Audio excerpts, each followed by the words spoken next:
and then her finger, which was essentially made of stone and was a giant spear, she'd dig it into their side and pull their liver out and eat it, because that's what stone giants eat. Hey everyone, and welcome to the Inside. I'm Rob, and with me always is Dougie.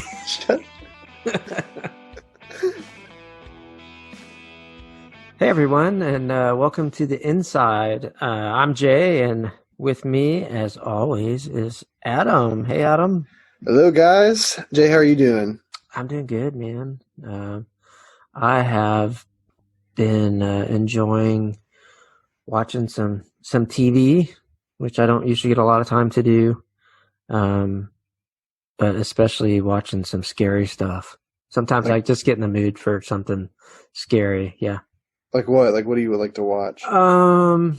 I like a variety of stuff, but I don't really like that like psychological stuff. However, I will say I've been watching some American Horror Story, and it does have some of that in there.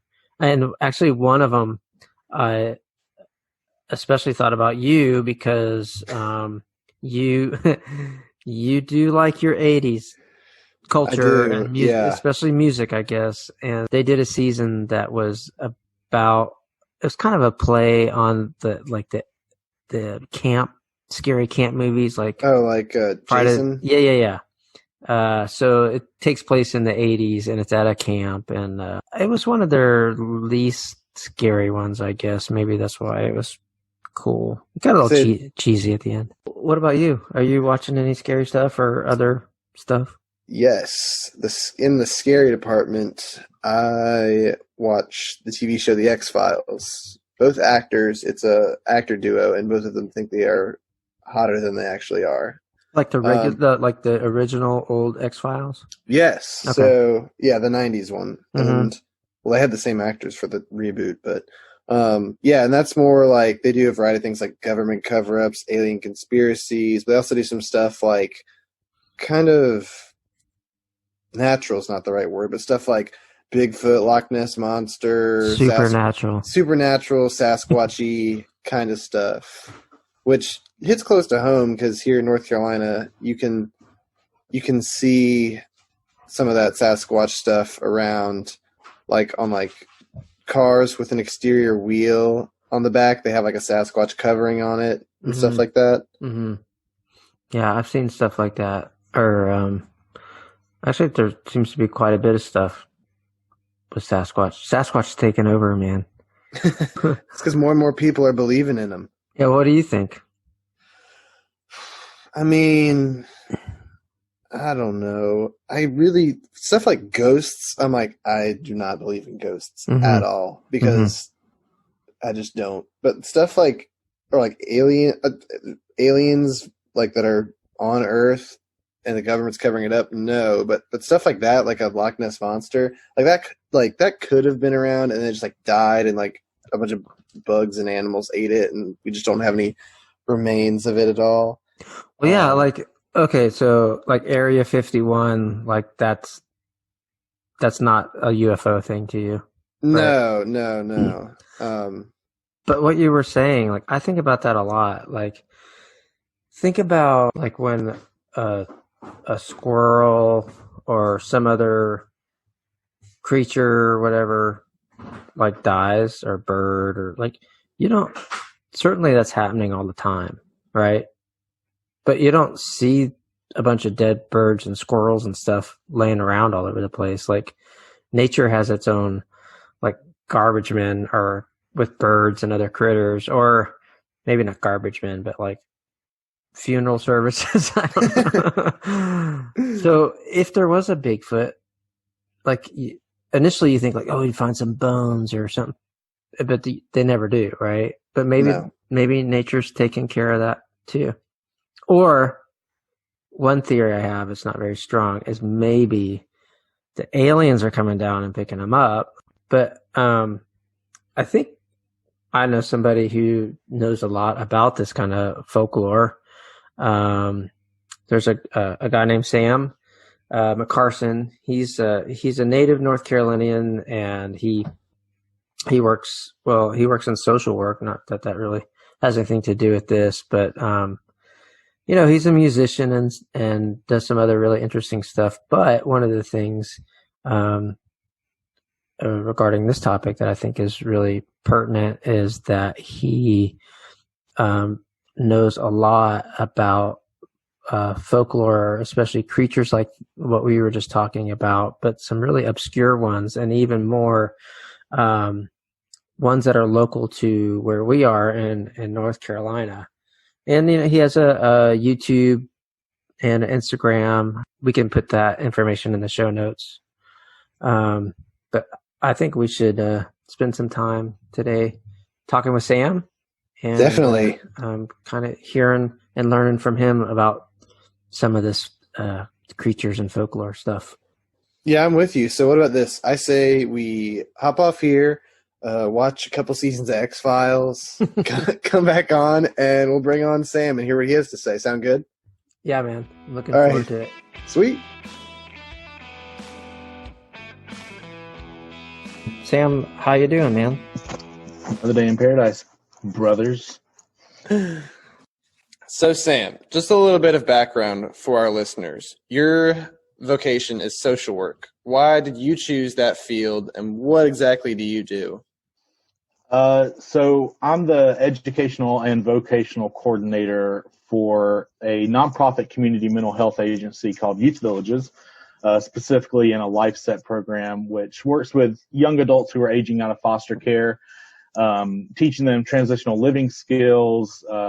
My job particularly deals with a lot of filling out FAFSA applications and doing mock interviews and job applications, stuff like that. But I got into doing social work because I had a really long and tumultuous college career, where Jay knows all about it. And that's where I was actually going to be a secondary education teacher with a focus in English. And I got all the way to the year where you start doing student teaching. And I decided to switch to social work because that's where I felt more called to do. But despite all that, it doesn't really bother me that much because had I not been in college for as long as I was, I wouldn't have been able to gain a lot of the experiences and have all the opportunities that I had, including forming a really awesome band. Yeah, man, I wish when I was younger, somebody was helping me out with all those things that you're working with those young adults or young people with. I guess they're not adults yet, some of them. Yeah, and I wish I could be in college for 9 years as well. Man, 9 years is generous. Great. Well, you mentioned you're in a band. Say some more about that. So it's a 3-piece. We dub it as aggressive Americana or alternative Americana, called Arnold Hill. And the guitarist in our band, his name's Mike. He and I go back way back. We met in the early days when I was still within that 4-year realm of a normal college student. And luckily he was on the extended path as well. And so we ended up living together for many years, picking bluegrass together and stuff like that. And then we just, had no one to play with. And then we met our drummer, Heath, in 2011, kind of serendipitously. He was brought to the Wesley Foundation, and we just kind of all clicked immediately. And since then, we've gone through several genres and band members and stuff like that, but we finally landed on where we are now. So check it out. We're on Spotify, all that good stuff. Yeah, so I heard y'all have a song out with that band about a folklore legend in Western North Carolina called Spearfinger. Let's take a listen to that. You will dream of love and laughter while my fingers run through your hair. Wade in the water, little children, you are far away from home. I will take you from your father, and your mother's gonna wonder where you roam. So where'd that idea come from, Sam? So it was a few years ago. I was just, at the time I was living in Dillsboro, and I was just doing some boredom research into local folklore and legends and stuff, and I ended up reading about a lot of things. And when I came across Spearfinger, I just thought it was a fascinating story amongst the many Cherokee legends that there are. And basically, a watered down version of the story is Spearfinger is a stone giant who can disguise herself as many things, but most notably, she disguised herself as like a gentle, kind old woman who would sit by the river and watch children play in the rapids and stuff like that. And then she'd coax them over to sit on her knee, and she'd start braiding their hair and get them into like a trance. And then her finger, which was essentially made of stone and was a giant spear, she'd dig it into their side and pull their liver out and eat it, because that's what stone giants eat, apparently. So that was the whole thing. And there's a whole the story doesn't end there. There's a whole thing about they tracked her down and they ended up killing her supposedly. But either way, I thought that story was really interesting. So I sat down and wrote a hook and some lyrics for a chorus, and then I shared it with Mike, and we both sat at the dining room table at Dills Hills and hashed out the song. And we thought we wanted to give it from the perspective of Spearfinger and not the perspective of the storyteller. So that song's actually been around for quite a while. I didn't realize that it was something that y'all had been playing for a while. Yeah, the current way that it's played is a little different than how we initially had it. But it's more or less the same kind of song that we wrote those many years ago.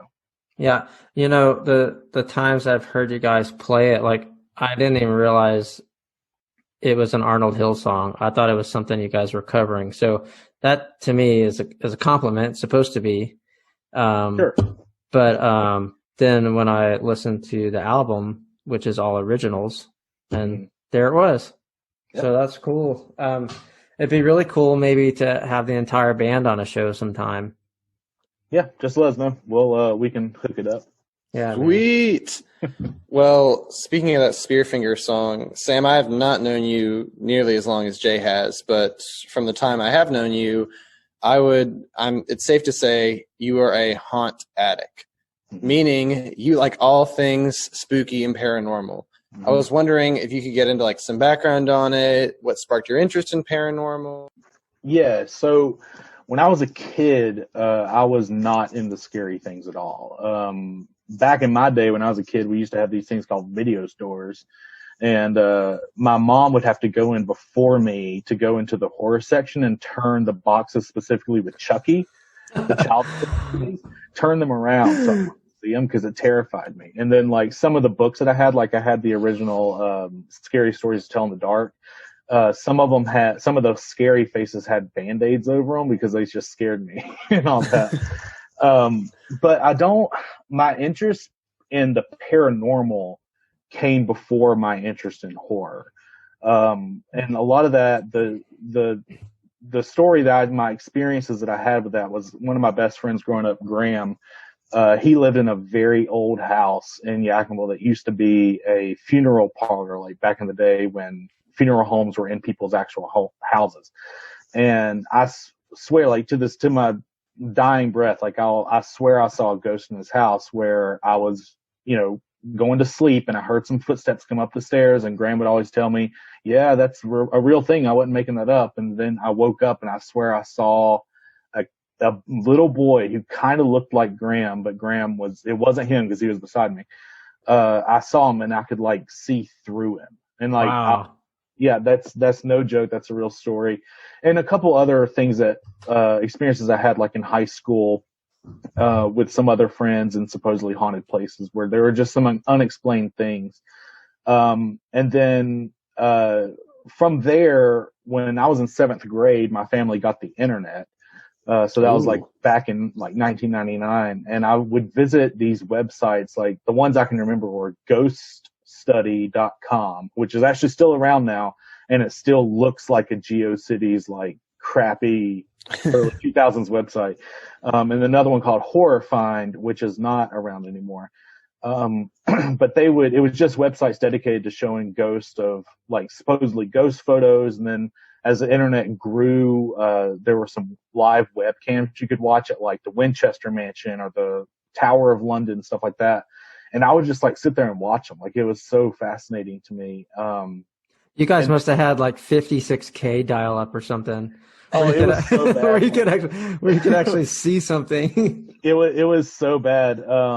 But it was basically as more stuff became available, and kind of before I had a girlfriend, I would spend a lot of days at home, like just looking at videos and pictures and EVPs, stuff like that. And it was just all so interesting. Well, Sam, was there anything that you used to believe that was real, that you don't think is real anymore, or you used to think it was fake that you think is real now, or like the hope, like all the hope people that say there's hoaxes and stuff out there, like your perception on that? Yeah. So some of the things I don't think are what people think they are. Like the most common ghost pictures that you'll see are like orbs and stuff like that. And I feel like I don't think any of those are real. I think there's just too much dust and bugs and water droplets and everything around that. I don't think orbs are anything. And I'm not a big believer in like the concept of aliens visiting Earth. I don't think that's a real thing.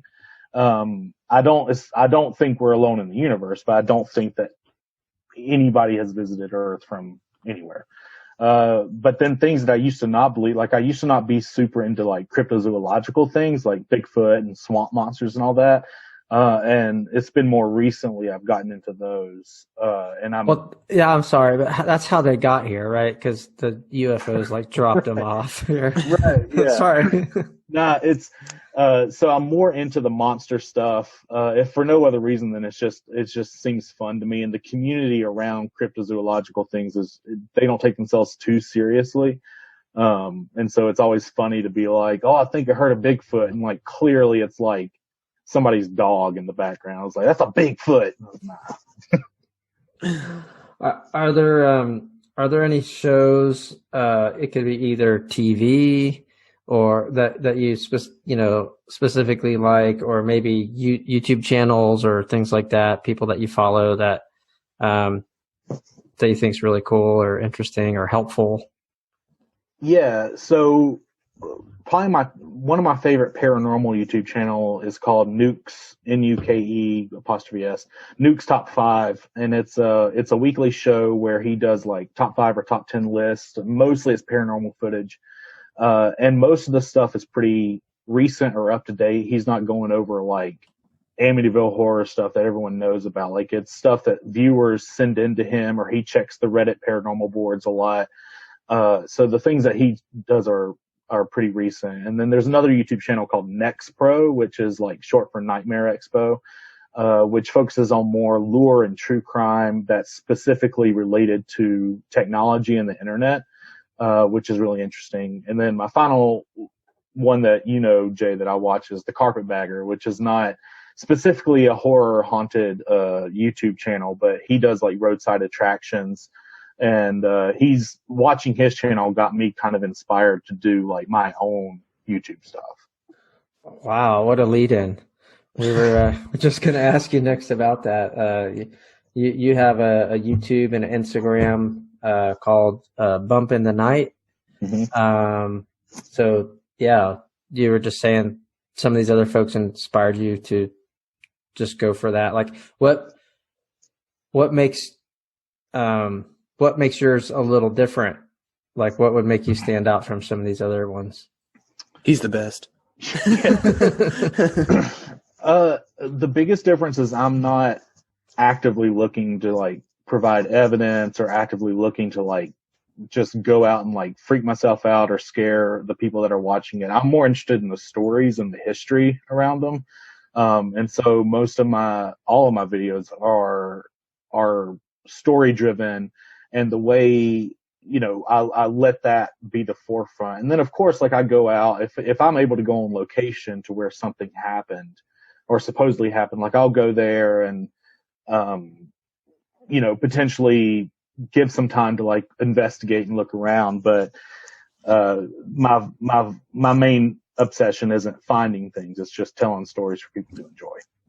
Yeah, well, we'll make sure to put the information of the shows you mentioned and, of course, your own stuff in the show notes and mention them again at the end of the show so people can check those out. Yeah. Yeah, but Sam, I actually have watched some of your videos on your Bump in the Night channel on YouTube, and the biggest thing for me was, where do you get your information? Like, how do you know what mountain used to be where? Like, how do you research all this folklore stuff? Just pull it out of my butt, man. No, so currently, if you've watched, you've noticed it's like mainly local stories because most of the stories I'm going around have been told to me, and so that's where it all starts. Is someone just tells me a story, and then what I do on the back end is I go online and research the historical data and fill in the gaps that way. As far as when I did the story of the Phantom Fiddler in the Gordon Hotel, like that story was told to me by a local storyteller. And then I went through like old Waynesville records and old newspapers to find articles about like when Hotel Gordon was built, when it burned down, tried to find pictures of like if they existed, like of the hotel being burned. So yeah, I hear the story, then I do the backup research either through Google or local town records if I can find them. Well, has there ever been something that's been truly unexplainable, like you can't explain why it happened while you were out there filming, or while you weren't filming, just something you've seen, folklore or paranormal or something? So, actually, no, not really. Nothing that I don't think can't be explained. When I went out and shot the Boojum stuff, there was plenty of movement in the woods, and there was a very distinct, like, groaning sound that I heard that I didn't think of it as like, oh, this is a Boojum or whatever, thing like that. I thought it was a person, and like that freaks me out more. Like I would not want to be in the woods in the middle of the night with some person out there. But for the most part, no, I haven't really seen anything. And like I said, that's not the point of my channel. If I do see something, that'd be great, but I'm just interested in telling the story. Yeah, so Sam, you and I have known each other for a long time, over 10 years. And well, you've been running a haunted house one weekend a year for 10 years now. And you're the lead person on that as far as the idea and the theme development go and the details within the house as far as like sounds and other key things for each room. And so there's some really unique aspects to that as far as like the location and the people who work in it and just the fact that you're running a haunted house. Like, yeah. Tell us about that. So in order to like properly tell it, just give like a little bit of history of like how that even started for me. So when I was a freshman in high school, my friend Graham, who I said where I had my first paranormal experience, his house had a giant front yard and a really big porch. And we wanted to do something a little extra on Halloween. And so we like wrapped the poles on his porch with that big, thick black plastic that we were all very familiar with. And then created like a walking path in his front yard and had a couple like jump out scares and stuff like that. And then the next year that was a lot of fun, and we had more help from Graham's stepdad. So we built like a structure out of PVC pipe that was essentially like a 25 foot by 8 foot by 8 foot PVC pipe frame, like a big long hallway. And we just divided it up into 4 rooms and had people walk through. And then my junior year, Graham was unable to help out that year, but we moved the structure to another friend's house and added onto it and gave it some side rooms and some more like in-depth story and a more like congruent pathway to walk. And then my senior year, I had a girlfriend. So, but the way that everything started at Wesley was Wesley had always had a Halloween party of some sort. And one year I just talked to Jay, and David. So Sam, folks listen to this may or may not know what you mean by Wesley. Oh, it's just this guy we know. Okay. No, the Wesley Foundation at Western Carolina University. It is a Methodist student organization, and that's where I spent most of my time when I was in college. And that's where I met Jay and Adam. So when I was there, basically, so that we had always have that Halloween party for the people that came to Wesley, and I remember asking Jay and David if I could, use some of the church, because the Wesley building is attached directly to Cullowhee Methodist Church. If I could use some of that church to like make a little haunted house, mainly for the people that were coming to the party. Like it wasn't, we advertised it, but we weren't expecting anything. And it was like 5 rooms. 3 rooms only had people in it, and it was like pretty lame and everything like that. But it was fun for the time of doing it. So each year it's just gotten bigger and bigger and bigger and bigger. And David has been more and more generous with letting us use, the entirety of that church, save the sanctuary. And now it's a 15+ room haunted attraction spanning 2 stories, outside elements. God, how many volunteers do we have now? Like anywhere from 30 to 40 every year. I mean, it's nuts. Yeah, I think we had closer to 50 the last couple of years. Well, the most interesting thing about it is that we've been doing this for so long, and it's been consistent. Like the Wesley Foundation Haunted House has consistently run every October for the past 10 years.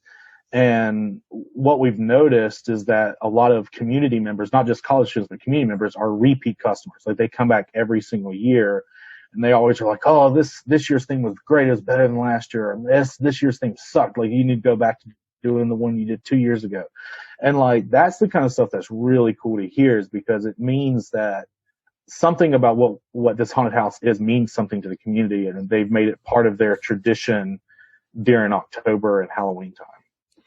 Yeah, and even the aforementioned carpetbagger has come out twice, maybe? Twice. Yep. And he's done a video. The 2 times he's came, he did a video. The most recent video, the one from 2 years ago, was much better, mainly because some of the people that were working were just better. Well, before we wrap up, talk also still on the haunted house.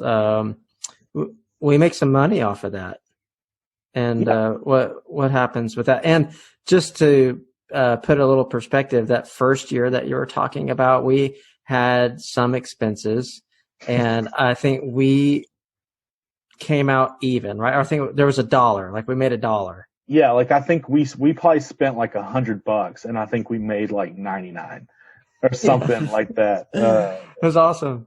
Yeah, so it's a nonprofit haunted house because we are actively doing it through the Wesley Foundation and with collaboration with Cullowhee Methodist Church. So it's a nonprofit, and any of the money that we raise goes directly back to Wesley to help students with mission trips or other Wesley happenings, and just the sheer cost of keeping a nonprofit student organization running year to year. So a lot of that money will go back to just offset some of those costs, and all the people that work there are Wesley students, and they're volunteering their time. But yeah, no one gets paid. Like no one is getting that money. It's just going back to the nonprofit itself. Yeah, I remember my first year. That was the second time the carpetbagger came through, and he was like one of the first people through on the first night, and he was like the only guy in the room with like 3 steady cams mounted to his body. I was like, who the heck? Who's going through this? What type of haunted house are we running here? But he's much more professional YouTuber than I am. Yeah, he is, and his reactions, like Jay said, they're golden. But Sam, you obviously have a lot of experience in running a haunted house, having a paranormal YouTube channel, all that kind of listening to folklore legends.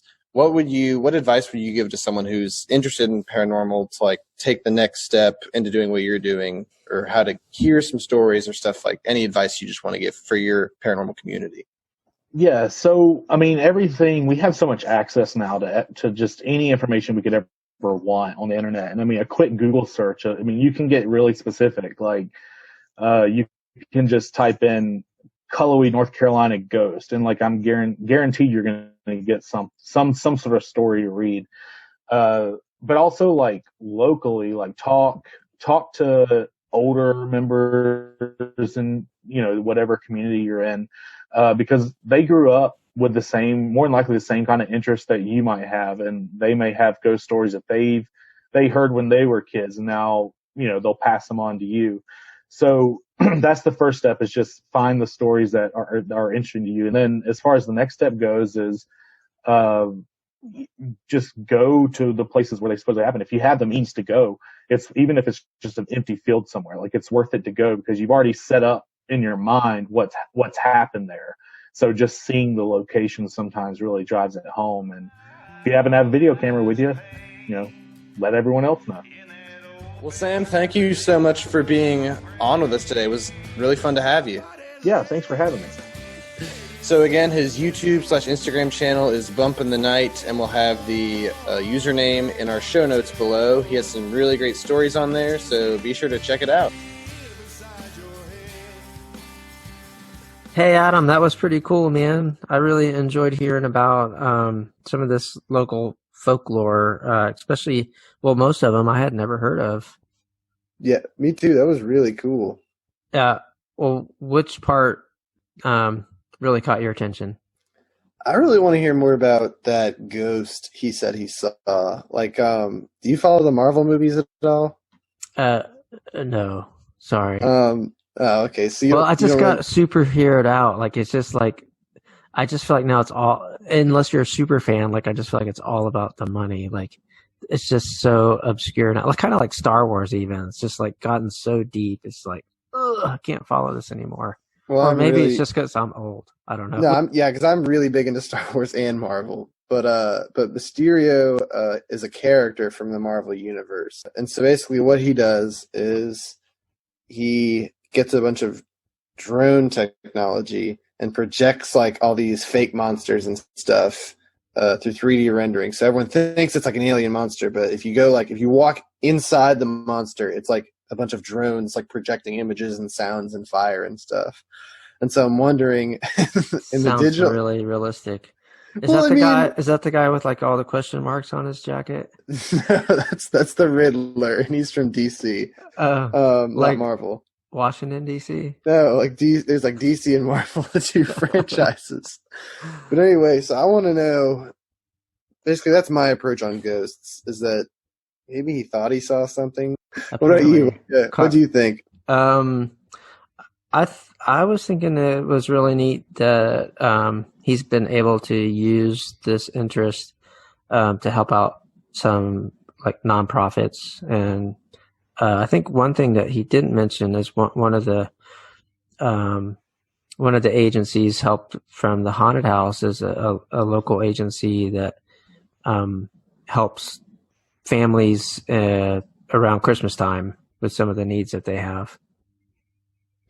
Yeah, so they just take a portion of the money and give it to families in need. Like, what do they do specifically? Like, do they buy them stuff, give them resources, access to federal stuff, or what do they do specifically? I think specifically it's one of these programs, and this is not unique, but it's one of the programs that helps kids who may be receiving some social services. That's redundant. But with being able to have some presents to open. And the thing that I think is unique about it is the kids are able to fill out a form, and the form says like, here's something that I need, here's something that I want, you know, and I can't remember how many items are on there, but it's addressing needs too. So a lot of times it's things we take for granted, you know, like a new pair of pants or a good pair of shoes or a warm coat or something like that. And so in order to take something that's a hobby or something that you love to do and then also help out people, I think that's amazing. Well, anyway, I think that's it for the show today. Yeah, I think that's a wrap. Yep. And so that was the inside. Again, Sam's Instagram is bumpinthenight_IG. Special thanks to him as our guest today and our producer Dave. We'll have more episodes coming to you soon, so make sure to listen to his River Year podcasts and follow us on Instagram at The Inside Podcasters. Empty field somewhere, like it's worth it to go because you've already set up in your mind what's happened there. So just seeing the location sometimes really drives it home. Is that the Charles Dickens book? Yes. What was it actually called? Charles Dickens, The Night Before Christmas, when Scrooge was about the house and all the creatures were stirring, even a mouse. Even the mice. Even the mices. And Scrooge.